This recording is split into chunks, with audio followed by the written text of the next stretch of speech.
বাজার আর মাজারের মধ্যে কি আছে পার্থক্য? দরবার আর কারবারের মধ্যে পার্থক্য আছে না নাই? আচ্ছা, আমি যদি একটু করে বলি মুহাব্বত, বেশি সময় নিব না, কষ্ট দিব না। মুহাব্বত আর মেহনতের মধ্যে পার্থক্য হচ্ছে এই সুন্দর করে যে পরিবেশের মধ্যে আমরা বসছি, এটার পিছনে মেহনত আছে। কি আছে? মেহনত আছে। আর আমরা যারা এসেছি মুহাব্বত নিয়ে এসেছি। মুহাব্বতের বায়ের নিচের নোক্তাটা যদি উপরে চলে যায় সেটা কি হবে? নুন হবে। কি হবে? নুন হবে। নোক্তা উপরে গেলে নুন হবে, নিচে আসলে বলেন না। এই একটি নোক্তার কি আছে পার্থক্য? এই এক নোক্তার ভিতরে পুরো কায়নাতের রহস্য জড়িয়ে আছে। জিকিরের দাম বেশি নাকি ফিকিরের দাম বেশি? ফিকিরের দাম বেশি। যদি বলা হয় ফিকিরের দাম কিভাবে বেশি? যেমন জিকিরের মধ্যে রিয়া থাকতে পারে। কি থাকতে পারে? লোক দেখানো জিকিরও হইতে পারে, কিন্তু ফিকিরের মধ্যে লোক দেখানো রিয়া করার সুযোগ নাই। যদি বলি ফিকির কি, আমাদের মাথার চুল আছে না নাই? আমার ভাইজানেরও কইমা গেছে, আমারও কইমা গেছে। একসময় আমাদের চুল কাঁধ পর্যন্ত ছিল, আশা করতেছি আল্লাহর রহমতে আবার বড় হয়ে যাবে ইনশাআল্লাহ। এই চুল আমাদের ছিল কতটুকু? কাঁধ পর্যন্ত। আমরা কাটাইছি না? তো কাটানোর পরে চুল আবার লম্বা হয় নাকি হয় না? হয় না। আজ জুমাবার ছিল, কে কে হাতের নখ কেটেছিলেন? কাটছেন না? এক সপ্তাহ পর নখগুলো লম্বা হবে না নাকি হবে না? একবার কি চিন্তা করছেন এই নখ লম্বা হয় কিভাবে? চিন্তা করছেন? করেন নাই। যদি চিন্তা করতেন, আল্লাহ পাক 60 বছর নফল নামাজের সওয়াব আপনাকে দান করতেন। এই খানকা এখন কিসের উপর দাঁড়িয়ে আছে? কিসের উপর? পিলারের উপর দাঁড়িয়ে আছে। আমাদের মাথার উপর কি আছে? ছাদ আছে। কি আছে? ছাদ আছে। ছাদের উপরে কি আছে? জি, ছাদের উপরে আরেকটা ছাদ আছে, আরো একটা ছাদ। এই খানকা শরীফ দাঁড়িয়ে আছে কুটির উপর, পিলারের উপর। আসমান কিসের উপর দাঁড়িয়ে আছে? আসমান কিসের উপর দাঁড়িয়ে আছে? কুটি আছে না? নাই। একবার কি আমরা চিন্তা করছি কোন কুটির উপর এই আসমান দাঁড়ায় আছে? দাঁড়ায় রেখেছেন কে? আল্লাহ। একবার কি চিন্তা করেছি? যদি একবার চিন্তা করতাম, আল্লাহ পাক আপনার আমার আমল নামার মধ্যে 60 বছর নফল নামাজের সওয়াব দান করতেন। সওয়াব দান করতেন। আবার আজকে অনেকেই জুমার দিন শেভ করছে। কি করছে? শেভ করছে না? সেলুনে গিয়ে দাড়ি বানাইছে না? দেখবেন কয়েকদিন পরে গুড়ি গুড়ি ছোট ছোট কি হয়ে যাবে? উঠে যাবে। এই উঠানো কেউ বন্ধ করতে পারবে? কোন মেশিন আছে বন্ধ করার? এই যে দাড়ি কাটার পরে আবার কি হয়? আবার বড় হয়ে যায়, আবার বের হয়ে যায়। এই ফিকির যদি আমরা একবার করি মুহাব্বতের সাথে, বেরিয়া ইখলাসের সাথে, তাকওয়ার সাথে, পরহেজগারির সাথে, তাহলে আপনার আমার আমলনামার মধ্যে আল্লাহ পাক সুবহানাহু ওয়া তাআলা 60 বছরের নফল নামাজের ইবাদতের সওয়াব দান করবেন। সওয়াবের দরকার আছে না নাই? আমাকে আমার ভাইরা বলেছেন বায়াত সম্পর্কে, মুরিদ সম্পর্কে, মুরাদ সম্পর্কে, ইরাদা সম্পর্কে, মুর্শিদ সম্পর্কে কিছু বলার জন্য। তো আমি চেষ্টা করব, রাত অনেক হয়েছে, যদি আপনাদের শোনার ইচ্ছা থাকে তাহলে কয়েকটি কথা বলার চেষ্টা করব। আল্লাহ পাক আমি যাহা কিছু বলবো আমাকে কালেমায়ে হক বলার তৌফিক দান করুক। আপনারা যারা শুনবেন আপনাদেরকে ওই কথাগুলির উপর ইস্তেকামত থেকে আমল করবার তৌফিক দান করুক। যদি বলি এই মুহূর্তে এই গুমনন্ডি দরবার শরীফ থেকে একটি পিঁপড়া, কি পিঁপড়া, পিঁপড়া আশা করতেছে আমি এই মুহূর্তে কাবা শরীফ যাব। কোথায়? পিঁপড়া যাইতে পারবে? কয়দিন লাগবে? কয় মাস? কয় বছর? হিসাব নাই। একদিন পিঁপড়া আরজ করলো, ইয়া রব্বে করিম আমি খানায়ে কাবা দেখতে চাই। তখন আল্লাহ পাক বললেন, পিঁপড়া তুমি তো সরাসরি আমার কাছে আসতে পারবা না, তুমি আস্তে আস্তে হয়তোবা কিয়ামত হয়ে যাবে, এরপরও তোমার আশা শেষ হবে না। তো মাওলা আমি কিভাবে খানায়ে কাবার জিয়ারত করব? তখন আল্লাহ পাক সুবহানাহু ওয়া তাআলা তার পাশে হঠাৎ করে একটি কবুতরকে হুকুম দিলেন, কবুতর যাও, আমার একজন আশিক পিঁপড়া সে আমার দরবারে আসার আশা করেছে। তো পিঁপড়াকে বলা হয়েছে, পিঁপড়া কবুতরকে পাওয়া মাত্র দেরি করবা না, আস্তে আস্তে হাইটা হাইটা কবুতরের পা বেয়ে বেয়ে তার ডানার ভিতরে ঢুকে যাবে। কবুতর এবার উড়ে উড়ে উড়ে উড়ে উড়ে উড়ে খানায় কাবায় নিয়ে আসবে। এখন এখানে বাহাদুরি কার, কবুতরের নাকি পিঁপড়ার?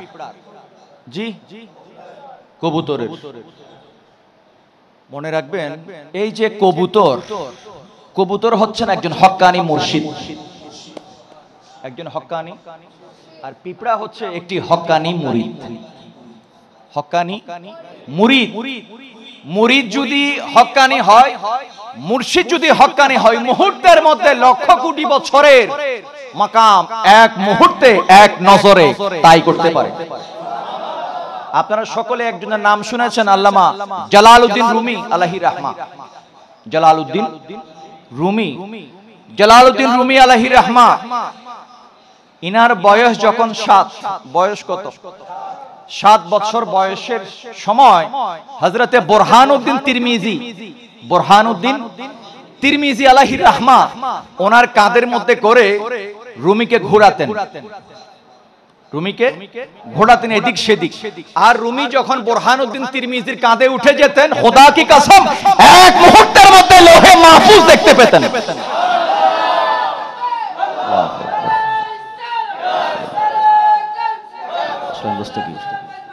মারহাবা মারহাবা। তো মুরিদও এরকম হইতে হবে, পীরও এরকম। যদি কায়নাতের জমিনে বেমিসাল পীর দেখতে ইচ্ছে করে, তাহলে রাসূলুল্লাহকে দেখতে হবে। রাসূলুল্লাহর চেয়ে বড় পীর আর কেউ এই কায়নাতে। আর যদি মুরিদের মতো মুরিদ দেখতে হয়, তাহলে সিদ্দিক আকবরকে দেখতে হবে। যদি পীরের মতো পীর দেখতে হয়, তাহলে শামস তাবরিজিকে দেখতে হবে। যদি মুরিদ দেখতে হয়, তাহলে আল্লামা জালালউদ্দিন রুমিকে দেখতে হবে। যদি পীরের মতো পীর দেখতে হয়, তাহলে হযরতে সুলতানুল হিন্দ বান্দা নওয়াজ আতায়ে রাসূল হুজুর খ্বাজা আজমেরীকে দেখতে হবে। যদি মুরিদ দেখতে হয়, শহীদুল মুহাব্বত হযরতে বাবা কুতুবউদ্দিন বখতিয়ার কাকি আওশীকে দেখতে হবে। যদি পীরের মতো পীর দেখতে হয়, তাহলে হযরতে বাবা ফরিদউদ্দিন মাসউদ গঞ্জে শকরকে দেখতে হবে। আর যদি মুরিদ দেখতে হয়, তাহলে সুলতানুল মাশায়েখ তাজুল আসফিয়া হযরতে সরকার নিজামউদ্দিন মাহবুব ইলাহিকে দেখতে হবে। যদি মুরিদের মতো মুরিদ দেখতে হয়, তাহলে আবুল হাসান ইয়ামিনউদ্দিন হযরতে খ্বাজা আমির খুসরোকে দেখতে হবে। আর যদি পীরের মতো পীরকে দেখতে হয়, তাহলে গৌসুল আজম মজভান্ডারীকে দেখতে হবে। যদি লাজবাব বেমিসাল আশিক দেখতে হয়, তাহলে গৌসুল আশিকিন মাওলাই রহমানকে দেখতে হবে।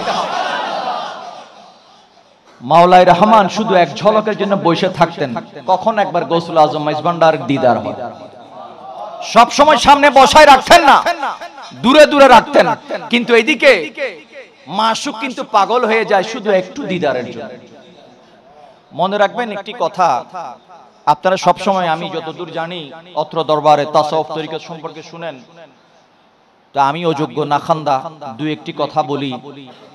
হযরতে আমিরুল মুমিনিন খলিফাতুল মুসলিমিন ইয়ারে গার ইয়ারে ফিল মাজার হযরতে সৈয়দনা সিদ্দিক আকবর রাদিয়াল্লাহু তাআলা আনহু, উনি ইন্তেকালের পরে হযরতে ফারুক আযম রাদিয়াল্লাহু তাআলা আনহু ওনার একজন বিবির কাছে গিয়ে একটি প্রশ্ন করলেন যে, আমি আপনার কাছে একটি রিকোয়েস্ট নিয়ে এসেছি, অনুরোধ, যে আমাকে ফারুক আযম সম্পর্কে একটু কিছু বলুন। বলে কি ব্যাপারে?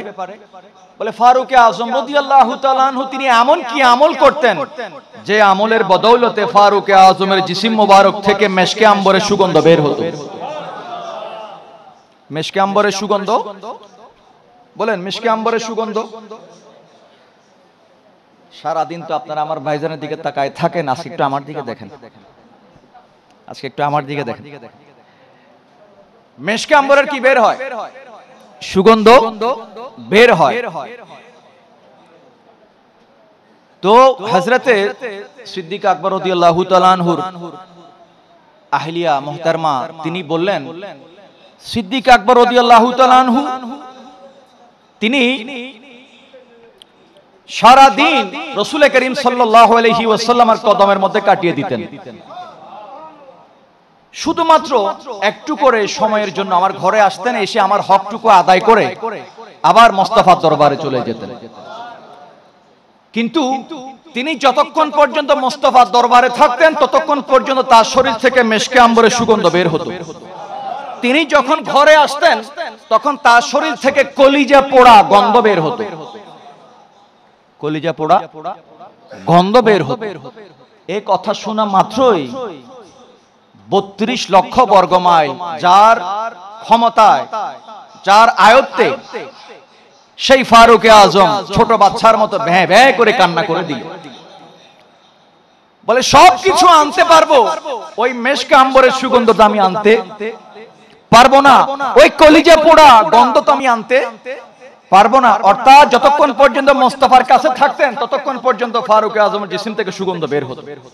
যখন নবীজি থেকে আলাদা হতেন সাথে সাথে ফারুকে আজম রাদিয়াল্লাহু তাআলা আনহু বলছেন, সাথে সাথে হযরত সিদ্দিক আকবর রাদিয়াল্লাহু তাআলা আনহুর জিসিম মোবারক থেকে কলিজা পোড়া গন্ধ বের হতো। এগুলি হচ্ছে আশিক আর মাশুকের মাকাম। মনে রাখবেন, মুরিদের একমাত্র ডেস্টিনেশন হবে মাকামে মুনতাহা। মাকামে, আপনারা সিদরাতুল মুনতাহা শুনেছেন? সিদরাতুল মুনতাহা, এটা সিদরাতুল মুনতাহা নয়, মাকামে মুনতাহা। মাকামে মুনতাহা বমানা আরশ মুআল্লা। আরশ মুআল্লা, এই ইরাদা একমাত্র মুরিদের থাকবে, এই নিয়ত একমাত্র মুরিদের থাকবে। অন্য কিছু নিয়ত মুরিদের হইতে পারে না। এখানে ধন সম্পদ, গাড়ি বাড়ি, এশো আরাম, মসরত, বসুন্ধরার প্লট, গুলশানের ফ্ল্যাট, এই কিছুই থাকতে পারে না। মুরিদ যখন হবেন, গাসাল যখন মাইয়তকে গোসল দেয়, মাইয়ত ডানে বামে ঘুরতে পারে না, ক্ষমতা নাই। ক্ষমতা আপনি যেদিন বায়াত হয়ে যাবেন, বায়াতে রাসূল গ্রহণ করবেন, সেদিন থেকেও আপনার আর কোনো ক্ষমতা নাই। আপনি আপনার সবকিছুকে বিসর্জন দিয়ে মুর্শিদের কদমের মধ্যে সুপর্দ করে দিয়েছেন। আপনি এরপরে যদি বলেন আমি আমি, তাহলে আপনি এখনো মুরিদের মিম বুঝেন নাই। মুরিদের মিম বুঝেন নাই। আর একটা হচ্ছে মুরিদ, আর একটা হচ্ছে মরিজ। মুরিদ, মুরাদ, মারিদ। মুরিদ, মুরাদ, মারিদ। মনে রাখবেন, মুরিদ হয়েন না, মুরাদ হওয়ার জন্য আল্লাহর দরবারে ফরিয়াদ করেন। কি হবেন? মুরাদ। মুরাদ মুর্শিদের মুরাদ। কার মুরাদ? আমার মুর্শিদ আমাকে আশা করে আমাকে চাইবে মাওলার দরবারে। যেমনি ভাবে হযরত নিজামউদ্দিন মাহবুব ইলাহি খাজা আমির খসরুকে চেয়েছেন, যেমনি ভাবে হুজুর গৌসুল আজম মহিষ ভান্ডারী মাওলাই রহমানকে চেয়েছেন, ওইভাবে হইতে হবে। হাক্কানি মুর্শিদের কদমে আসলে মুহূর্তের মধ্যে মুর্দা কলব জিন্দা হয়ে যায়। এখানে যে মজলিসে বসেছি, মজলিসে বসার কিছু আদব আছে। মুর্শিদের দরবারে যখন আসবেন তখন দুজানু হয়ে বসবেন। কোন জানু? দুই জানু নামাজের হালতে। কি হালতে? আপনি ডানে বামে তাকাবেন না। আপনার ডেস্টিনেশন হবে, আপনার মিশন হবে, ভিশন হবে শুধুমাত্র মুর্শিদের চেহারা। আপনি তার চেহারার কি শুধু দিদার করবেন, তার চেহারার দিকে তাকিয়ে থাকবেন। আপনার ডানে তাকারও ক্ষমতা নাই, অধিকার নাই, বামে তাকানোর অধিকার। কিন্তু এরপরও আমরা হচ্ছি মানুষ, আমরা হয়তোবা নামে নামে মুরিদ হয়েছি, কিন্তু এখনো কাজের মুরিদ হইতে পারিনি। তো কাজের মুরিদ হওয়ার দরকার আছে না নাই? শুধুমাত্র বাজানের জবানে কালাম শুনলাম, ওই কালাম ভিতরে আসর করলো না, খেয়াল বাসায়। কোথায়? বাসায়। ওই কালাম শোনার কোনো দাম নাই। আপনি কালাম শুনছেন, আপনি যখন কালাম শুনেন, যখন আপনার কাইফিয়ত হয়, কি হয়? কাইফিয়ত হয়, ওয়াস্ত হয়। এই মুহূর্তে যদি আমার গায়ে কারেন্ট লাগিয়ে দেওয়া হয়, আমার ঝাঁকুনি আসবে না? নাকি আসবে না? তো যখন আশেক যখন কোন কালাম শুনে, মাশুকের নাম শোনার সাথে সাথে তার ভিতরে একটা ঝাঁকুনি শুরু হয়ে যায়। যেমনি ভাবে হুজুর শাহিন সাহেব গৌসে বাগদাদের দরবারে আপনারা শুনেছেন অসংখ্যবার, হুজুর গৌসে বাগদাদ শুধু পানির মধ্যে, বোতলের মধ্যে ফু দেওয়া ফু দিয়েছেন, মুর্দা জিন্দা করেছেন, তিনি এমন পীর নয়। যিনি দৈনিক এক এক কোরআনুল কারীমের 40 রকমের তাফসীর করতেন, যিনি দৈনিক 13টি বিষয়ের উপর দরস দিতেন, যার মজলিসের মধ্যে কোন সাধারণ পাবলিক বসতেন না, যার মজলিসের মধ্যে সেই জামানার ইমামুল মুহাদ্দিসিন এমনকি ইমামুত তাফসীর যারা ইবনে জাওজির মতো বড় বড় মুহাক্কিক উলামায়ে কেরাম হুজুর শাহিন শাহ গৌসে বাগদাদের মজলিসের মধ্যে বসতেন। একদিন হুজুর শাহিন শাহ গৌসে বাগদাদ তিনি একটি কোরআনুল কারীমের তাফসীর করলেন, 40 রকমের তাফসীর করলেন। তাফসীর করার পরে তিনি বললেন, চলো अब हाल में चलते हैं। এতক্ষণ আমরা কলের মধ্যে ছিলাম, কথা বলা বলির মধ্যে ছিলাম, চলো এবার হালে যাই। তো হালের মধ্যে গিয়ে যখন হুজুর শাহিন শাহ গৌসে বাগদাদ একটি মাত্র নোকতা প্রকাশ করলেন, সাথে সাথে পুরো মজলিসের মধ্যে, এমন একটি মজলিস 70,000 মানুষ উপস্থিত, ওই মজলিসের মধ্যে হঠাৎ করে হুজুর শাহিন শাহ গৌসে বাগদাদ যখন আলোচনা করতে লাগলেন, ইবনে জাওজি লাফাতে লাফাতে লাফাতে লাফাতে মাছের মতো নিজের কাপড় ছিঁড়ে বেহুশ হয়ে পড়ে গেলেন, বেহুশ হয়ে পড়ে গেলেন। ইনি যেমন তেমন পাবলিক ছিলেন না, ইনি অনেক বড় হাদিসের ইমাম ছিলেন, যার মজলিসের মধ্যে হাজার হাজার মানুষ বসে বসে তার ওয়াজও শুনত। এমন ইমামুল মুহাদ্দিসিনের যদি হুজুর গৌসে পাকের মজলিসে এমন অবস্থা হয়, তাহলে আমাদের কি অবস্থা হবে? এই জন্য মুর্শিদের দরবারে যখনই আসবেন, আদব নিয়ে আসবেন, প্রেম নিয়ে আসবেন, ভক্তি নিয়ে আসবেন, শ্রদ্ধা নিয়ে আসবেন। ঠিক আছে? আল্লাহুম্মা সাল্লি আলা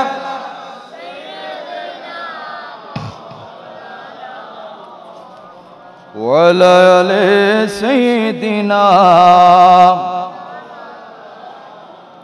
कलंदर लाहौरी अल्लामा डॉक्टर इकबाल अलैहि रहमा তিনি বলছেন, तमन्ना दर्द दिल की हो तो कर खिदमत फकीरों की, तमन्ना दर्द दिल की हो तो कर खिदमत फकीरों की, नहीं मिलता है ये गौहर बादशाहों की खजीनों में। রাজা বাদশাদের দরবারে সব পাওয়া যায়, কিন্তু সেখানে কশফ কারামত পাওয়া যায়। তাদের দরবারে নিয়ামত পাওয়া যায়, দুনিয়াবি নিয়ামত পাওয়া যায়, তাদের দরবারে বেলায়েতের খুশব পাওয়া যায় না, আশিক মাশুকের প্রেম খুঁজে পাওয়া যায় না। যদি ওই নিয়ামত পেতে চাও তাহলে অবশ্যই মুর্শিদের দরবারে চৌকাটকে চুমু দাও, মুর্শিদের দরবারে চৌকাটকে চুমু দাও। এক বুজুর্গ বলেছেন, ইমাম বাখরেজি আলাইহি রাহমা, তিনি বলেছেন, ইলম হচ্ছে পুরুষ, ইলম কি পুরুষ, আর আমল হচ্ছে নারী, আমল হচ্ছে নারী। এখানে কিছু কিছু কথা বলা যাবে, বাজারে বলা যাবে না, মাজারে বলা, দরবারে বলা যাবে, কারবারে বলা যাবে। তা আমি এখন আছি কোন জায়গায়? সবাই বলেন কোথায় আছি? দরবারে। তাহলে এখানে সবকিছু বলা যাবে। এখানে আমরা যারা আছি আমরা সকলেই মানুষ, কিন্তু আমাদের মধ্যে ক্লাস আছে, স্তর ভাগ আছে। কেউ লোড নিতে পারবে, কেউ লোড নিতে পারবে না। এমন কিছু কথা আছে যে কথাগুলি যে সহ্য করতে পারবে না, যার কিউরিসিটি জাগবে, শুধু প্রশ্ন জাগবে, তার সামনে না বলা উচিত, তার সামনে না বলা উচিত। যে বুঝবে তার সামনে বেশি বেশি বলা উচিত, তার সামনে বেশি বেশি বলা উচিত। আজ আমরা আল্লাহর ওলিদের দরবারে যখন মাজার শরীফে আমরা জিয়ারতে যাই, আমরা জিয়ারতে গেলে একটু আদবের সাথে যাই না? যাই কি যাই না? আমরা আদবের সাথে গিয়ে আমরা যদি একটু করে ভাবে হই, ফতোয়া আসে না? সুন্নাতের ফতোয়া আসে না? একটু এরকম হইলে এই তো শিরিক হয়ে গেছে। কি হয়ে গেছে?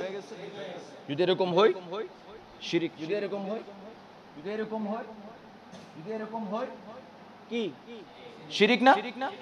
এখন শিরিককে মোল্লারগুলা মানবো নাকি ইমাম বুখারীর হাদিস থেকে শুনবো? আর রাসূল করিম সাল্লাল্লাহু আলাইহি ওয়াসাল্লাম দরবারে পাকে কিভাবে যেতে হবে, কিভাবে বসতে হবে সেই জিনিসগুলি আমাদেরকে মোল্লার থেকে শেখার দরকার নাই, সেগুলি শিখতে হবে হযরত ফারুক আজমের কাছ থেকে। ফারুক আজম যখন নবীজির দরবারে যেতেন তখন ফারুক আজম রাদিয়াল্লাহু তাআলা আনহু এইভাবে নয়, আমরা মাজারে গেলে এতটুকু এতটুকু এতটুকু এতটুকু শিরিক শিরিক শিরিক, কিন্তু ফারুক আজম রাসূল পাকের দরবারে এইভাবে যেতেন, এইভাবে যেতেন। তো বাতাই হে ফারুক আজমের এই দুই কুনি জমিনে ফেলে দিতেন, এইভাবে করে রাসূল পাকের দরবারে হাজির হতেন। নারে তাকবীর, নারে রিসালাত, নারে গাউসিয়া, রাসূল আজম মজভান্ডারি। ফারুক আজম রাদিয়াল্লাহু তাআলা আনহু ইনি 4-5 ফুটের পাবলিক ছিলেন না। ইমাম যাহাবী আলাইহি রাহমা সিয়ারু আলামিন নুবালার মধ্যে লিখেছেন ফারুক আজমের এই গোফ ছিল এই মোটা মোটা। কি ছিল? মোটা মোটা। এখন আমাদের গুলা হইলে তো ফতোয়া শেষ, ফতোয়া শেষ। এই ছাগলগুলা কি বুঝবে? এগুলি হচ্ছে কালান্দারি। এগুলি কি? কালান্দারি। ফারুক আজমের এই গোফগুলি ছিল বড় বড়। সুবহানাল্লাহ। ফারুক আজমের গোফ ছিল বড় বড়। লিখছেন কে? জটিল কঠিন একজন যার নাম হচ্ছে ইমাম যাহাবী আলাইহি রাহমা। তিনি যেমন তেমন কথা লিখেন না। গোফ ছিল মোটা মোটা। আর নবীজির দরবারে যখন যেতেন তিনি প্রায় 7 ফুটের চেয়ে বেশি লম্বা ছিলেন ফারুক আজম রাদিয়াল্লাহু। ইনি ঘোড়াতে বসলে ফারুক আজমের কদম জমিনে লেগে যেত। ফারুক আজম রাদিয়াল্লাহু তাআলা নবীজির কদমে যখন যেতেন 2 হাঁটু জমিনে গেড়ে বসতেন, এরপরে কুনিগুলি নিচে রেখে দিয়ে এরপরে এইভাবে পড়ে জুড়ে নবীজির কদমে হাজির হতেন। আদব কোত্থেকে শিখবো? মুর্শিদে কারীমের দরবারে গেলে কিভাবে যেতে হয় আসহাবে রাসূলদের কাছ থেকে শিখতে হবে। আমরা আহলে সুন্নাত ওয়াল জামাত, আমাদেরকে ফতোয়া নিয়ে মিলাদে মুস্তাফা করার দরকার, আউলিয়া কেরামের তাজিম করার দরকার। আমাদেরকে আমাদের আকাবিরিনগণ যে নিয়ম দিয়েছেন, তারবিয়ত দিয়েছেন, তারতিব দিয়েছেন, আমরা সেটার উপর ইস্তেকামত থাকব। নতুন করে আর ফতোয়ার দরকার। আমাদের যত ফতোয়া দেওয়ার দরকার মাশায়েখগণ কিতাবের মধ্যে দিয়ে দিয়েছেন, কারণ ফতোয়ার মধ্যে ঈমান নাই, ফতোয়ার মধ্যে মুহাব্বত নাই। আপনি ফতোয়া খুঁজবেন, আবার এখানে গুমগন্ডি দরবারে আসবেন, ঘোড়ার ডিম পাবেন। কিসের ডিম? ঘোড়ার ডিম পাবেন। আপনাকে আপনার গর্দানকে ঝুঁকাইতে হবে। কি করতে হবে? ঝুঁকাইতে হবে। মনে করেন আমার 2 হাতে 2টা মোমবাতি, এখন একটার মধ্যে মোমবাতি আলো জ্বলতেছে, আগুন আছে, আর একটাতে আগুন নাই। এখন আমি যদি আগুন লাগাতে চাই আর একটাতে, কিভাবে লাগাবো? আগে কাছে আনতে হবে। কি করতে হবে? কাছে আনতে হবে, এরপরে ঝুঁকাইতে হবে, তারপরে আগুন যাবে। আদারওয়াইজ যাওয়ার কোনো সুযোগ। আপনি দরবারে আসবেন, আবার বলবেন আমি নিয়ামত চাই। নিয়ামত নেওয়ার জন্য আপনাকে আদব নিয়ে আসতে হবে, ইখলাস নিয়ে আসতে হবে, মোহাব্বত নিয়ে আসতে হবে। আপনি একটা লাল চশমা পরে আসলেন, কি পাবেন? আপনি আয়েশা দেখবেন গুমদন্ডি দরবারে সব লাল, গুমদন্ডি দরবারে সব লাল। এখন আয়েশা বলবেন দোস্ত কি দেখছো? বলে আর কইস না, সব লাল, সব ডাইনে গেলেও লাল, বামে গেলেও। বলে বাবারও দেখছি, বাবাও লাল, ভাইজানদের দেখছি হেও লাল, সব লাল আর লাল। কয় কি? আমরা তো লাল দেখি নাই। চোখের মধ্যে কি আছে? বলে চোখের মধ্যে লাল চশমা, চোখের মধ্যে লাল চশমা। তো আপনার লাল চশমাটার প্লাস্টিকটা সরান, সাদা চশমাটা, প্রেমের চশমাটা লাগান, দেখবেন কি দেখবেন? আর কালার দেখবেন না, এখানে মদিনা রঙে রঙিন হয়ে গিয়েছে দেখবেন।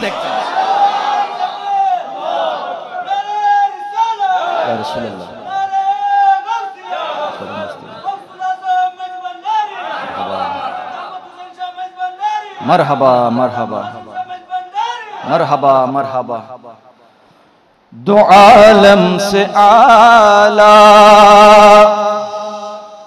दो आलम से आला, वो अमजद मुहम्मद। दो आलम से आला, वो अमजद मुहम्मद। मुहम्मद मुहम्मद मुहम्मद मुहम्मद वजीफा है मेरा, वजीफा है मेरा, मुहम्मद मुहम्मद मुज़फ़्फ़र मुहम्मद मुमज्जद मुहम्मद। सुबहानाल्लाह। আপনি যখন প্রেমের চশমা লাগিয়ে বেলাল হাবশির মতো আসবেন তখন দেখবেন আপনি সবকিছু স্পষ্ট দেখতে পাচ্ছেন। আপনাকে বেলাল হাবশির চশমা লাগাইতে হবে, সিদ্দিক আকবরের চশমা লাগাইতে হবে, তখনই আপনি দেখতে পাবেন মুস্তাফার শান কি, আজমত কি। আর গৌসুল আজম মাইজভান্ডারীর শান আজমত গুলি দেখতে হলে গৌসুল আজম মাইজভান্ডারীর সনদ প্রাপ্ত যে সমস্ত গৌসুল আজম মাইজভান্ডারীর খোলাফাগণ আছেন তাদের প্রেমের চশমা দিয়ে দেখতে হবে। অন্যথায় গৌসুল আজম মাইজভান্ডারীর শান মান আমরা কেউ বুঝবো না। যদি বলেন বেলায়েতে মুতলাকা, বেলায়েতে মুতলাকা একটা কিতাব আছে না দরবার শরীফে, আছে না নাই? যাদের বয়স কম তারা ভুলেও সেটা স্পর্শ করবেন না। যাদের জ্ঞান কম ঘরের মধ্যে এনে রাখেন, সেলফের মধ্যে পড়ার দুঃসাহস করেন না। ফুসুসুল হিকাম ইবনে আরবি শাইখুল আকবর আলাইহির রাহমা লিখেছেন, আব্দুল হক মুহাদ্দিস দেহলভী আলাইহির রাহমা মুর্শিদের কাছে গিয়ে বলেছেন, হুজুর বাজারের মধ্যে ফুসুস এসেছে, আমি কি একটু পড়তে পারবো? মুর্শিদে করিম বলেছেন, খবরদার, এখনো তোমার সময় হয়নি। ইনি কে? আব্দুল হক মুহাদ্দিস দেহলভী আলাইহির রাহমা, যার কাছ থেকে আমরা হাদিসের সনদ পেয়েছি। সে আব্দুল হক মুহাদ্দিস দেহলভীকে বলা হচ্ছে যে আব্দুল হক তুমি এখনো যোগ্য হও নাই, কিন্তু এই ফুসুসুল হিকাম পরবর্তীতে মুর্শিদে করিম তাকে দিয়েছেন 20 বছর পরে। কয় বছর পরে? অতএব মুর্শিদ হচ্ছেন একজন মুকাম্মাল তাবিব, একজন পরিপূর্ণ ডাক্তার। মুর্শিদ জানেন আমার কোন মুরিদ কোন রোগে আক্রান্ত, তাকে কোন ওষুধ দেওয়া দরকার, কোন ওষুধ দেওয়া। আমার ভাইজান হোসাইনি সাহেব এত এত বেশি অ্যান্টিবায়োটিক দিছে আপনাদেরকে, আমি মনে করতেছি অ্যান্টিবায়োটিক খায় না জানি কি হয়ে যায়। এত বেশি অ্যান্টিবায়োটিক দিছে, আল্লাহ জানে এগুলো কোন কোন জায়গায় আপনারা রাখবেন। অতিরিক্ত অ্যান্টিবায়োটিক দিয়ে দিচ্ছে। তো অ্যান্টিবায়োটিক খাওয়ার একটা নিয়ম আছে, 7 দিন, 14 দিন, 21 দিন, এর চেয়ে বেশি দেয় না। তো এরগুলো আবার সাইড ইফেক্টও আছে। তো সব যদি একদিনে সব দিয়া দেই, খুলসি বায়া কি হয়ে যাবে, পড়ে যাবে। চেনা বামুনের পৈতা বলেন না, অবাধি হন না, সেনা বামুনের বইতে ন লাগে, সেনা বনর বইতে সূর্য যদি উঠা যায় আর বলতে হয় না, কাউকে জিজ্ঞেস করতে হয় না সূর্য কি উঠছে। এই কথাটা শুধু একমাত্র অস্বীকার করতে পারে একটি প্রাণী, তার নাম কি বলেন না। আবার পেঁচারে গালি দিয়েন না, বুজুর্গানে দিন পেঁচাকে গালি দিতে নিষেধ করেছেন। পেঁচাকে গালি দিতে, পেঁচা সাধারণ কোন জীবজন্তু নয়। পেঁচার দিলের মধ্যে আহলে বাইতে রাসূলের প্রেম আছে। আহলে বাইতে রাসূলের কি আছে? প্রেম আছে। পেঁচা এক সময় দিনের বেলাও ঘুরতো, দিনের বেলাও ঘুরতো। 61 হিজরির দশতে কারবালা মর্মান্তিক হৃদয় বিদারক ঘটনার পর থেকে পেঁচা আর দিনের বেলায় ঘর থেকে বের হয় না। সেদিন থেকে পেঁচা বলছে আমি বিরান হতে দেখেছি আওলাদে রাসূলকে, অতএব আমি এই দিনের আলোতে ঘুরতে চাই না। সেই কারণে পেঁচা ঘুরে কোন সময়? রাতে। তাই বলে পেঁচাকে গালি দিয়েন না। আমি পেঁচা বামানা, দুনিয়ার মধ্যে কিছু হুদুম পেঁচা আছে জমিনে, আছে না নাই? পা কয়টা? 2টি পা। কয় পা? 2 পা। তাদের দাড়িও আছে, টুপিও আছে, জুব্বাও, জায়নামাজ কাঁধে, এলেম মাথায়। এইগুলি নিয়ে যারা অহংকার করে এরা আলেম নয়। এরা আলেম। এক কাঁধে থাকবে জায়নামাজ আর মাথায় থাকবে এলেম। এলেম মাথায় থাকে না, এলেম থাকে কলবে। এলেম কোথায় থাকে? হাকিকত ওয়ালারা বলেছেন এলেমের সাথে জবানের সাথে কানের সাথে সম্পর্ক নাই।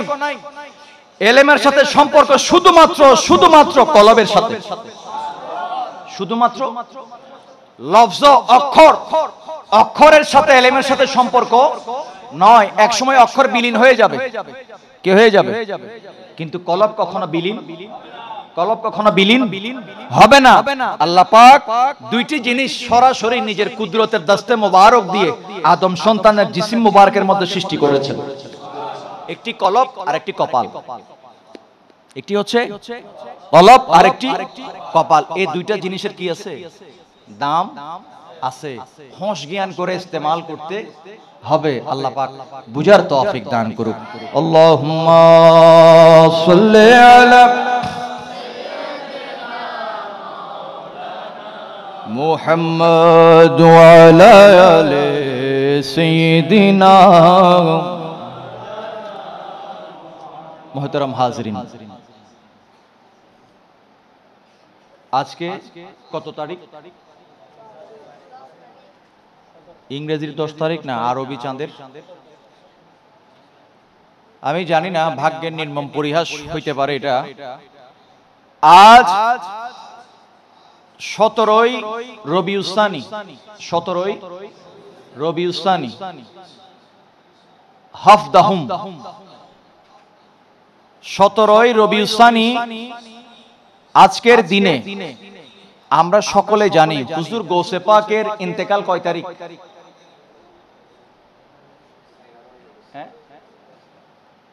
বাজারের মধ্যে প্রকাশিত হয়েছে, মানুষ জানে হুজুর গৌসে পাকের ইন্তেকাল 11 তারিখ।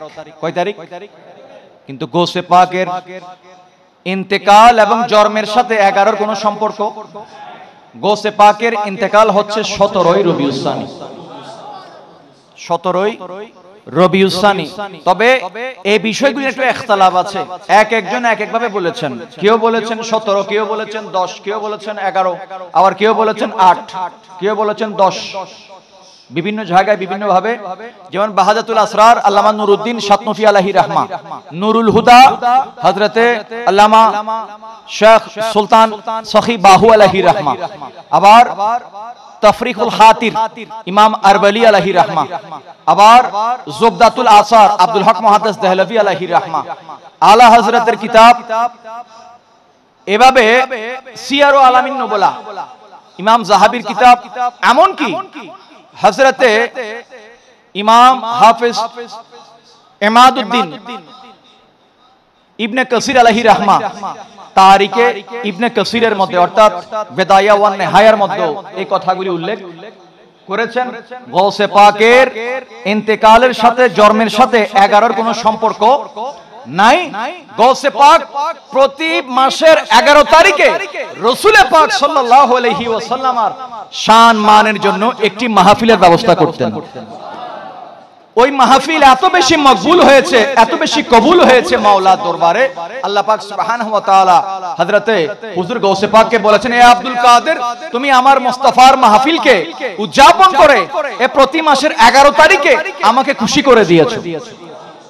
আজ আমি খুদা লা ইলাহা ইল্লাল্লাহ তোমার এই খেদমতের বদৌলতে তোমার নামকে পুরো কায়নাতের মধ্যে এই 11 তারিখের মাধ্যমে আমি প্রচার প্রসার করিয়ে দিব। আজ আমরা গৌসে পাককে 11वीं ওয়ালে পীর হিসেবে চিনি, 11वीं ওয়ালে পীর হিসেবে। অথচ গৌসে পাক সারা জীবন, গৌসে পাক ছিলেন বাকাউন নবী, গৌসে পাক ছিলেন ফানাফি রাসূল, নিজের আপাদ মস্তককে মুস্তাফার কদমে বিসর্জন করে দিয়েছেন।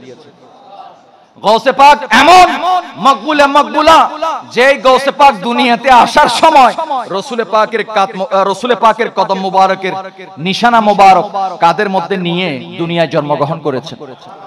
এই নিয়ামত কায়নাতের জমিনের কোন আউলিয়া কেরামের নসিব হয়নি। গৌসে পাক এমন জাত যার জিসিম মুবারক থেকে মিশকে আম্বরের সুগন্ধ বের হতো। গৌসে পাক এমন জাত যিনি মাকামে মাহবুবিয়তের মধ্যে ফায়েজ ছিলেন, যিনি শুধুমাত্র রাসূল পাকের সাথে মুসাব্বা হয়ে যাবে বিদায় গৌসে পাক হাঁটলে গৌসে পাককে মেঘ ছায়া দিত না, আর নতবা সেটাও সম্ভব হলে সেটাও দিত। এত বড় শান আজমত আল্লাহ পাক হুজুর গৌসে পাককে দান করেছেন। তো যেটা বলছিলাম, ইমামে আহলে সুন্নাত আল্লামা হুজ্জাতুল ইসলাম আল্লামা হাশিমি আলাইহি রাহমা প্রতি মাসের এই 11 শরীফ 11 তারিখে উদযাপন করতেন, আবার হাফদাহুম অর্থাৎ চাঁদের 17 তারিখের মাহফিলটাও উদযাপন করতেন। দোনোটা কি করতেন? উদযাপন করতেন। অনেকের মধ্যে কনফিউশন থাকতে পারে, সারা জীবন শুনে আসলাম, শুনতে শুনতে দাড়ি সাদা হয়ে গেছে, গৌসে পাকের ওরসে পাক কয় তারিখ? 11 তারিখ। অথচ গৌসে পাকের ওরসে পাক 11 তারিখ নয়। যেমন যদি আপনাদেরকে বলি, আপনারা সকলে ছিলেন খাজা বাবা, খাজা বাবা, খাজা আজমেরি, ওনার ইন্তেকাল কয় তারিখ? ওনার ইন্তেকাল নিয়েও কি আছে? মতবিরোধ আছে। হুজুর খাজা আজমেরির ওরস কয়দিন হয়? কয়দিন? এইজন্য আমাদের সমাজে বিভিন্ন খানকায় ছটবি শরীফ করা হয়। কি শরীফ? ছটবি শরীফ। গৌসে পাক 1 রজব থেকে 6 রজব পর্যন্ত এক রুমের মধ্যে আবদ্ধ, গরিব নওয়াজ এক রুমের মধ্যে আবদ্ধ ছিলেন। অতএব গরিব নওয়াজ ওইখানে কি হয়েছে? ইন্তেকাল হয়েছেন। তবে কেউ কনফার্ম বলতে পারে না আসলে 1 থেকে 6 পর্যন্ত কোন তারিখে গরিব নওয়াজ ইন্তেকাল করেছেন। সেজন্য 6 দিন পর্যন্ত গরিব নওয়াজের ওরসে পাক উদযাপিত হবে। অতএব আমাদেরকে দলিল টলিল এত সব চিন্তা না করে আমাদের বুজুর্গানে দিন উলামায়ে কেরাম মাশায়েখে জাম আমাদেরকে যে তথ্যগুলি দেন সেগুলির উপর ইস্তেকামত থেকে আমাদেরকে চলবার তৌফিক দান করুন। মোহতারাম হাজরিন, যদি আশেক মাশুকের কথা বলি, পীর আর মুরিদের কথা বলি, তাহলে আপনারা সব সময় কাউকে না কাউকে অনুসরণ করবেন। আপনি যদি মুরিদ হতে চান, মুরিদের মতো মুরিদ, তাহলে আপনাকে হযরত খাজা আমিরে খসরুর মতো হতে হবে। আমির খসরু আলাইহি রাহমা এমন মাশুক ছিলেন, হযরতে সরকার মেহবুব ইলাহির ইন্তেকালের 6 মাস আগ পর্যন্ত তিনি হিন্দুস্তানে ছিলেন না, তিনি দিল্লির বাইরে ছিলেন। যখন শুনলেন মুর্শিদে করিম ইন্তেকাল করেছে, তিনি আসলেন, দেখতে পেলেন ইন্তেকাল করেছেন। তিনি বললেন, মেহবুবাক ওসিয়ত করেছেন যা কিছু হোক আমার কবরের কাছে যাতে কখনো খসরু আসতে না পারে। সে যদি এসে আমাকে ডাক দেয় তখন আর শরীয়ত থাকবে না, আমাকে শরীয়ত তরক করে কবর ফেটে উঠে যেতে হবে। তো মুরিদরা যখন খসরু আসলো, খসরুকে বাঁধা দিয়ে রাখলেন যে তুমি সামনে যেতে পারবে না, কারণ হুজুর নিষেধ করেছেন। অবশেষে হযরত খাজা আমির খসরু আলাইহি রাহমা চিৎকার দিয়ে দিয়ে বলছেন, মুর্শিদ এটা তো কথা ছিল না তোমার সাথে, তুমি তো বলেছিলে যদি থাকতে হয় একসাথে থাকবো, তুমি বলেছিলে হাসরের ময়দানে যখন যাব কবর থেকে একসাথে যাব, এখন তুমি তো আমাকে ছেড়ে চলে গেছো, আমাকে ছেড়ে চলে গেছো। আর এইদিকে কথাগুলি বলে বলে যখন জোরে জোরে চিৎকার দিয়ে দিয়ে হযরতে হুজুর খাজা আজমেরি আলাইহি রাহমা, হযরতে হুজুর খাজা আমিরে খসরু আলাইহি রাহমা ওই জায়গার মধ্যে ধরম করে পড়ে গেলেন। ইন্না লিল্লাহি ওয়া ইন্না ইলাইহি রাজিউন। মাশুক হইলে এমন হইতে হবে। এখন আমার গায়ে যদি একটু মশা কামড়ায়, আমি মোরাকাবার মধ্যে আছি, আমি দিকে মশা মারি, তা আমি কেমন মোরাকাবা করতেছি? আমাকে বলা হচ্ছে পীরের বরজক নিয়ে বসেন, কিন্তু আমার খেয়াল ধ্যান এখানে নাই, আমার দেহ এখানে, কিন্তু আমরা যে যে এখান থেকে এসেছি আমাদের প্রত্যেকের খেয়াল আপন আপন জায়গায়। তাহলে তো হলো না। আল্লাহ পাক আমাদেরকে আউলিয়া কেরামের দরবারে আমরা যারা আসি আমাদেরকে সহি তরবিয়ত নেওয়ার তৌফিক দান করুক, আমাদেরকে মুরিদের মতো মুরিদ হবার তৌফিক দান করুক। আমরা মরিজ হইতে চাই না। মরিজ মানে অসুস্থ, রোগী হইতে, হ্যাঁ আমরা তো এমনি রোগী, ঠিক আছে, আমরা কলবের রোগী না। রোগী কি রোগী না? একদম শেষ কথা বলবো, আল্লাহর বলিরা পারে কি পারে না। জঙ্গলের মধ্যে কয় ধরনের গাছ আছে? জি, বহুত ধরনের গাছ নাই। জঙ্গলের মধ্যে 3 ধরনের গাছ। কয় ধরনের গাছ? একটা হচ্ছে ফলজ, একটি হচ্ছে বনজ, আরেকটি বলেন ভেষজ, আরেকটি কি? ভেষজ। আপনার শরীর ব্যথা, আপনি এই মুহূর্তে ফার্মেসিতে গেলেন, যাবার পরে বললেন ভাই একটা নাফা দেন, কি দেন? আপনি নাফা খাওয়ার পর আপনার শরীর ব্যথা চলে গেছে। এবার যদি আপনাকে বলা হয় ওই নাফার ট্যাবলেট যেটা খাইলেন আপনি, এটা ফার্মেসিতে আসার আগে কোথায় ছিল? ফার্মেসিতে আসার আগে কোথায় ছিল? ল্যাবে ছিল। কোথায় ছিল? ল্যাবে ছিল। ল্যাবে আসার আগে কোথায় ছিল? ল্যাবে আসার আগে ছিল জঙ্গলে। কোথায় ছিল? জঙ্গলে। কোথায় ছিল? গাছের মধ্যে ছিল। কোথায় ছিল? গাছের মধ্যে। তো এবার আমি যদি আপনাকে বলি যে একটি নাফা ট্যাবলেট খাওয়া মাত্রই আমার শরীরের ব্যথা কমে গেছে, চলে গেছে, তো এই নাফা ট্যাবলেটের ভিতরে ক্ষমতা আসলো কোত্থেকে? বলেন, ক্ষমতা কোত্থেকে আসলো? ক্ষমতা কার? ক্ষমতা ল্যাবের, স্কয়ার কোম্পানির, ব্যাক্সিমকো কোম্পানির, জি বিকন কোম্পানির, একমি কোম্পানির। কার ক্ষমতা? কার? কার? তো গাছের মধ্যে ক্ষমতা কে দিয়েছে? কে দিয়েছে? বুঝছেন না তো?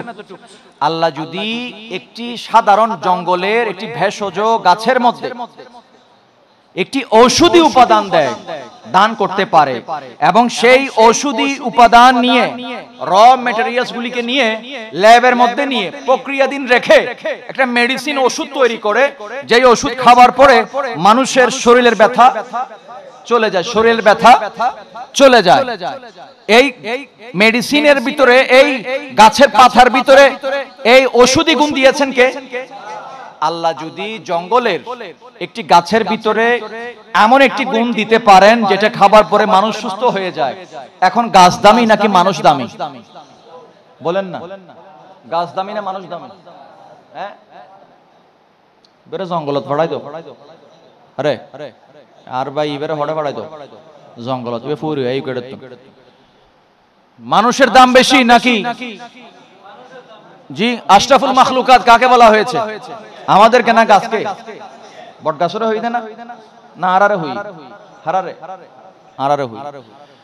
আল্লাহ পাক যদি গাছের মধ্যে যদি এই গুণ দান করতে পারেন, তা আশরাফুল মাখলুকাতদের মধ্যে এমন কিছু আল্লাহর মাহবুব বান্দা আছে, এমন কিছু মাহবুব বান্দা আছে, তাদের মধ্যে কারো নাম হুজুর শাহিন শাহ গৌসে বাগদাদ, তাদের মধ্যে কারো নাম হুজুর খাওয়াজা আজমেরি, বাহাউদ্দিন নকশবন্দি, শিহাবুদ্দিন আহমদ সোহরাওয়ার্দী, ইমাম রাব্বানি, গাউসুল আজম ভান্ডারী।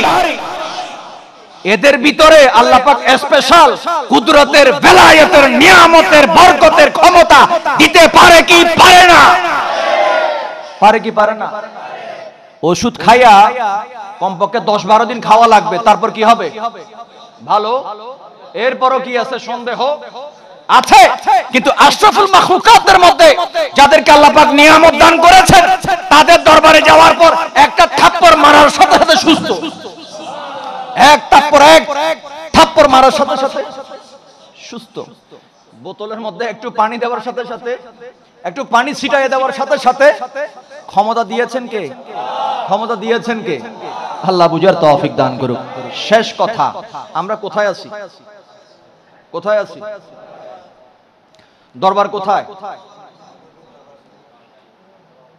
দরবার কোথায়?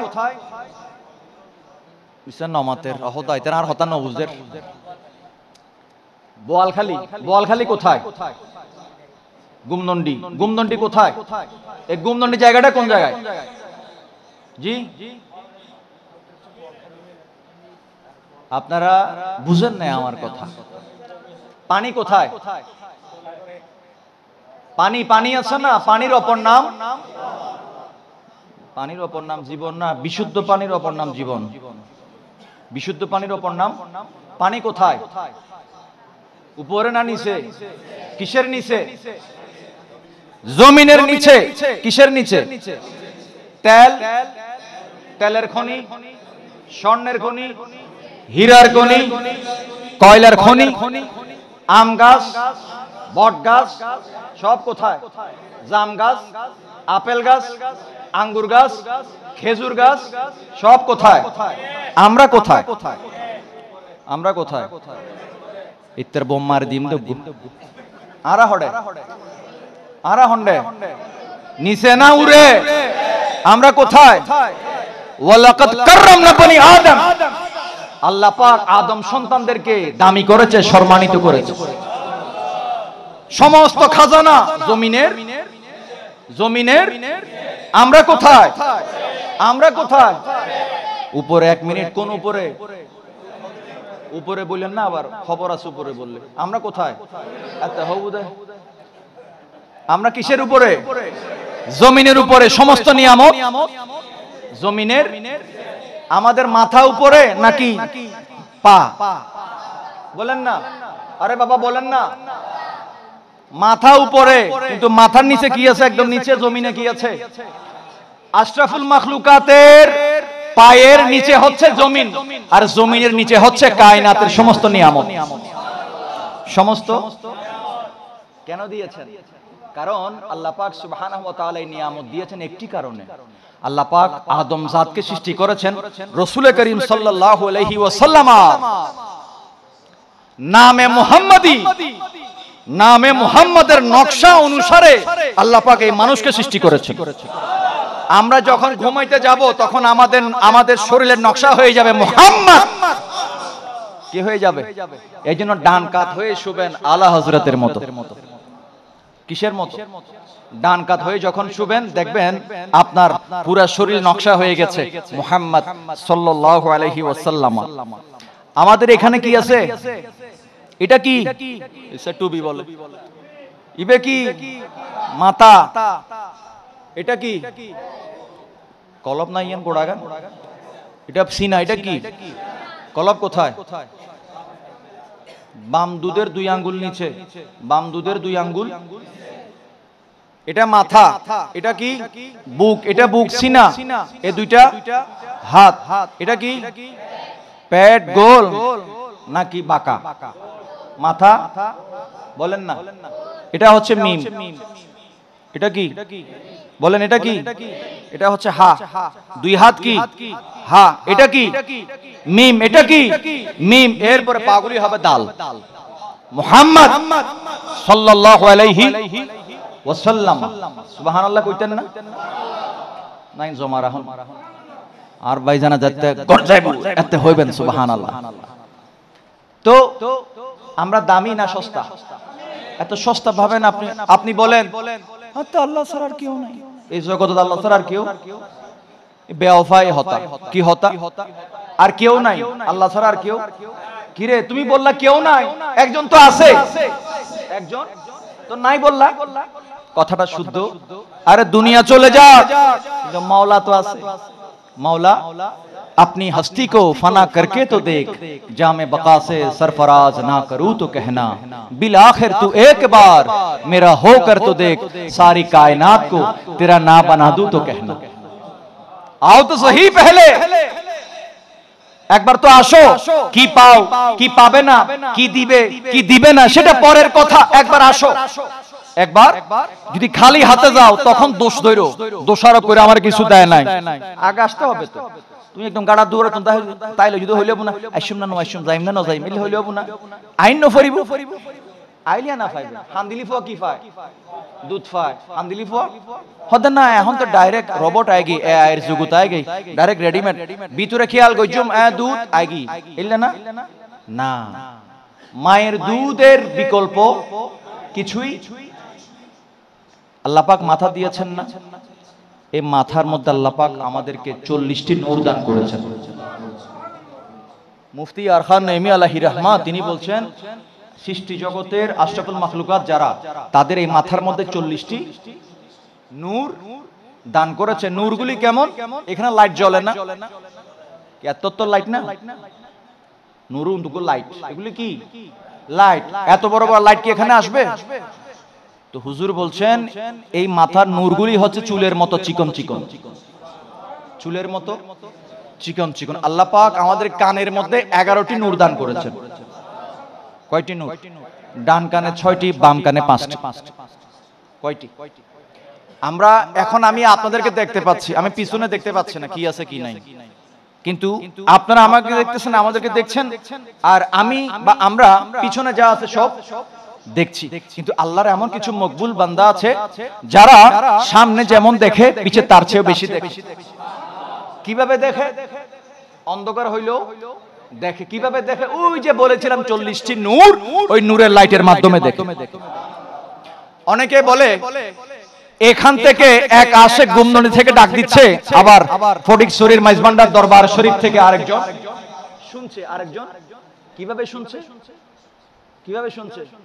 নাকি হোয়াটসঅ্যাপের মাধ্যমে খবর পাঠাই দিছে, নাকি মেসেঞ্জারের মাধ্যমে পাঠাই দিছে? কুদরতেরও কিছু কি আছে? মেসেজ আল্লাহ পাক এখানে যে 11টি নূর দান করেছেন কানে, ওই নূরগুলির মাধ্যমে আল্লাহ পাক শোনার ব্যবস্থা করে দেয়, শোনার ব্যবস্থা করে দেয়। অতএব আমাদেরকে গতানুগতিক নয়, তরিকতের উপর ইস্তেকামত থেকে চলবার তৌফিক দান করুন। কিসের উপর? কিসের উপর? তরিকতের উপর। আর তরিকতের সবক যখন নিবেন, ওই সবক যখন আপনি নেওয়া শুরু করবেন, তখন আপনাকে শয়তান এসে চতুর্পাশ থেকে ডিস্টার্ব করবে। আপনি এক এক বিপদে পড়বেন, এমন ভাবে বিপদে পড়বেন, রাইফেল থেকে যেভাবে বুলেট বের হয় ঠিক ওইভাবে কি আসবে, বিপদ আসবে। তখন শয়তান আপনাকে বলবে, দেখছো মানা করছিলাম মুরিদ না হওয়ার জন্য, বায়াত না হওয়ার জন্য, এবার দেখছো বিপদ আসতেছে। যদি ঈমান টলমল হয়, বলে হাসা কইছো, তুমি ভালো কইছো, তুমি ভালো বলছো। আর যদি ঈমান মজবুত হয়, তখন কি বলবে জানেন? ওরে তোমার নামে দিলাম ছাড়ি, তোমার নামে দিলাম ছাড়ি, ভাঙা সফিনা মাঝি হয়ে মোরে নিয়ে চলো মদিনা। বেলা গেল সন্ধ্যা হলো, ভীষণ অন্ধকার, ও খুলো দরিয়ার মাঝে কি হবে আমার। ওরে নবী ছাড়া এ জগতে, ওরে নবী ছাড়া কবরেতে, নবী ছাড়া হাসরেতে, নবী ছাড়া পুলসিরাতে রেহাই পাবি না। মাঝি হয়ে মোরে নিয়ে চলো মদিনা। সুবহানাল্লাহ। কোন উপায়? ওইভাবে আঁকড়ে ধরতে হবে। যত আসুক ঝড় তুফান, যত আসুক ঝড় তুফান, ভয় করি না, ভয় ওইভাবে নামতে হবে ময়দান। আপনি যদি যুদ্ধের ময়দানে নামবেন, 2 গজ যাওয়ার পরে লাফাইয়ে উঠে গেছেন, আপনারা এগিয়ে চলেন, আমরা আছি আপনার পিছে, পিছেরা কাউরে খুঁজে পাওয়া যায় না। ওই রকম যুদ্ধের ময়দানে নামার দরকার নাই। নেমেছেন যখন মুর্শিদের ফয়জানের বদৌলতে, অবশ্যই কিছু না কিছু পেয়ে যাবেন। আল্লাহ পাক আমাদেরকে উসুলে আরবার উপর ইস্তেকামত থাকবার তৌফিক দান করুন। হক্কানি মাশায়েখদের ফয়জাত নিয়ে চলবার তৌফিক দান করুন। আজকে যে এত সুন্দর পরিপাটি পরিবেশ সাজিয়েছেন, শুধুমাত্র আপনাদেরকে দ্বীনের পয়গাম দেওয়ার জন্য, ঠিক কি না? জি, এখানে একটা 5 তলা বাড়ি করলে ভালো হইতো না? কি বলেন? হইতো না? এখানে বাড়িটা না করে, 5 তলা একটা বাড়ি না করে, লিফট দিয়ে ডুপ্লেক্স একটা বাড়ি না করে এখানকা কেন বানালেন? তার পিছনে একটা কারণ আল্লাহ পাক ওয়ারাসাতুল আম্বিয়া বলে নবীজি কি দিয়েছেন? আল্লাহর প্রিয় হাবিব সাল্লাল্লাহু আলাইহি ওয়াসাল্লাম তার উম্মতের উলামায়ে কেরামদেরকে বনি ইসরাইলের নবীদের সাথে কি করেছেন? মুসাব্বা দিয়েছেন, তুলনা করেছেন, আবার নবীদের প্রতিনিধি বলে ডিক্লেয়ারও দিয়েছেন। এখন তো আর নবুয়ত নাই, কিন্তু বেলায়েত, সেই বেলায়েতের ধারা, সেই নবুয়তের যে কাজ, যে মিশন ভিশন, সেগুলি বর্তমান জামানার মধ্যে আউলিয়া কেরাম এবং হাক্কানি রাব্বানি পীর মাশায়েখ উলামায়ে কেরামদের কাদের মধ্যে সে দায়িত্ব রয়েছে। মানুষ যখন বিভ্রান্ত হবে, ঈমান হারা হবে, যাতে ঈমান হারা না হয়, যাতে মানুষের ঈমান হেফাজত থাকে, মাহফুজ থাকে, তাদের জন্য একটা সাইক্লোন সেন্টার তৈরি করা হয়েছে। এই গুমনন্ডি দরবার শরীফ মনে করেন ওই অসংখ্য সাইক্লোন সেন্টারগুলির মধ্যে একটি সাইক্লোন সেন্টার। সাইক্লোন, যে সাইক্লোন সেন্টারের মধ্যে আসলে শুধুমাত্র জান মাহফুজ থাকে না, বরঞ্চ মহামূল্যবান ঈমান আকীদাও মজবুত থাকে। আল্লাহ পাক এটাকে বেলায়েতের একটি সাইক্লোন সেন্টার হিসেবে কবুল করুক। যে সমস্ত বাবারা, ছেলেরা এই সিলসিলার খেদমতের আঞ্জাম দিচ্ছে, আল্লাহ পাক তাদের মোহাব্বতকে কবুল করুক, তাদের গোলামিকে কবুল করুক। অনেক দূর যেতে হবে, সফর অনেক লম্বা, সফর অনেক লম্বা, ছোট নয়। এই পয়গামকে সমগ্র বিশ্বের মধ্যে অলিতে গলিতে ছড়িয়ে দিতে হবে। ইনশাআল্লাহ বলবেন? জি, ইনশাআল্লাহ, ইনশাআল্লাহ আযজা ওয়া জাল ছড়িয়ে দিতে হবে না, এসে তারা জুরের ছড়া দিতে হবে না। দরবারের একটা পয়গাম আছে না নাই? আছে না নাই? দরবারের পয়গাম আপনারা ওয়াদা করেছেন তো? আপনারা বায়াতে রাসূল নেওয়ার সময় ওয়াদা করেন নাই? জি, কমিটমেন্ট ভুলে যায় না। আপনি এখানে ভুলে গেলে ওইখানে খবর আছে, ওইখানে আপনি এখানে যদি ভুলে যান আধা পথে যায়, কালুরঘাট ব্রিজ পার হইলেন, এরপর আর মনে নদীতে সব ফেলে দিলেন, এখানে কাটা পড়লে এখানেও কি হবে? কাটা পড়বে। আল্লাহ পাক সুবহানাহু ওয়া তাআলা আমাদেরকে ইখলাসের সাথে আপন আপন মুর্শিদে করিমের দামান ধরে চলবার তৌফিক দান করুন। আল্লাহ পাক সুবহানাহু ওয়া তাআলা আউলিয়া কেরাম যেখানে কদম রাখেন, আমি অত্র দরবারে আমার জীবনের প্রথম এসেছি। অনেকবার আমাকে বলা হয়েছে আসার জন্য, কিন্তু হয়তোবা महबूब की महफिल को महबूब सजाते हैं, आते हैं वही जिनको सरकार बुलाते हैं। তো হয়তোবা আমার পয়গাম আসেনি, চিঠি আসে নাই, মুখে মুখে বলা হয়েছে, যার কারণে আমার আসারও কি হয়নি, সুযোগ হয়নি। আল্লাহ পাক আজকে অত্র দরবারে যিনি প্রাণ পুরুষ, তার ফয়জে বরকত আমাদেরকে হাসিল করার তৌফিক দান করুক। এখানে অত্র দরবারের যিনি নায়েবে সাজ্জাদা নসীন, ইনি একটি মিশন আর ভিশন নিয়ে কাজ করছেন। অতএব আমরা সকলে মিলে, আপনারা সকলে মিলে সেই মিশন ভিশনের মধ্যে শামিল হওয়ার দরকার। দরকার, আওয়াজ দেন না, দরকার। আল্লাহ পাক আমাদের প্রত্যেকের হাজিরি কবুল করুক। নারায়ে তাকবীর, নারায়ে রিসালাত, নারায়ে হায়দারি, নারায়ে গাউসিয়া, গাউসুল আজম মাইজ ভান্ডারী, গুমনুন্ডি দরবার শরীফ। ইন্নামা ইয়াখশাল্লাহা মিন ইবাদিহিল উলামা, আলা ইন্না আউলিয়া আল্লাহি লা খাউফুন আলাইহিম ওয়া লা হুম ইয়াহজানুন আল্লাযিনা আমানু ওয়া কানু ইয়াত্তাকুন লাহুমুল বুশরা ফিল হায়াতিদ দুনিয়া ওয়া ফিল আখিরা লা তাবদীলা লিকালিমাতিল্লাহ। আল্লাহর ওলিদের কোনো ভয়, কোনো টেনশন নাই, কোনো টেনশন নাই, তাদের এখানেও টেনশন নাই, ভয়ও। কিন্তু তাদের সাথে যারা আল্লাহর ওলিদের দরবারে একটা খোলা তলবারি থাকে, কি থাকে? হুজুর মাওলা আলী শাহ খুদার কাছে একটি তলোয়ার মশহুর, যার নাম বলেন না, যার নাম জুলফিকার। যার নাম কি? প্রত্যেকটা আল্লাহর ওলির দরবারে, প্রত্যেকটা খানকায় একটি একটি জুলফিকার আছে। কি আছে? জুলফিকার কিন্তু কাউকে আক্রমণ করবে না, এটা খোলা। এটা কি? খোলা, এটা ঝুলানো আছে। আপনি আয়েশা এসে শুধু গায়ে পয়রা ঝগড়া করতেছেন, আপনি আয়েশা শুধু শুধু দুশ্মনী করতেছেন, তখন দেখবেন অটোমেটিক ওই জুলফিকারের সাথে লেগে আপনার সর কলম হয়ে যাবে। আপনার সর কলম। সিরাজগঞ্জ আছে না একটা জায়গা, এই যে এত আমাদের অসংখ্য আউলিয়া কেরামের মাজার কি করেছে? ভেঙেছে। এই দেখলাম এক মোল্লা, সে নাকি আবার মুফতিও, মুফতি আলমগীর হুসাইন, মুফতি আলমগীর হুসাইন সিরাজি। সে এমন জটিল কঠিন রোগে আক্রান্ত, যে রোগ মানুষের হয় না, এটা হয় পশু পাখির, গরুর গায়ে হয়।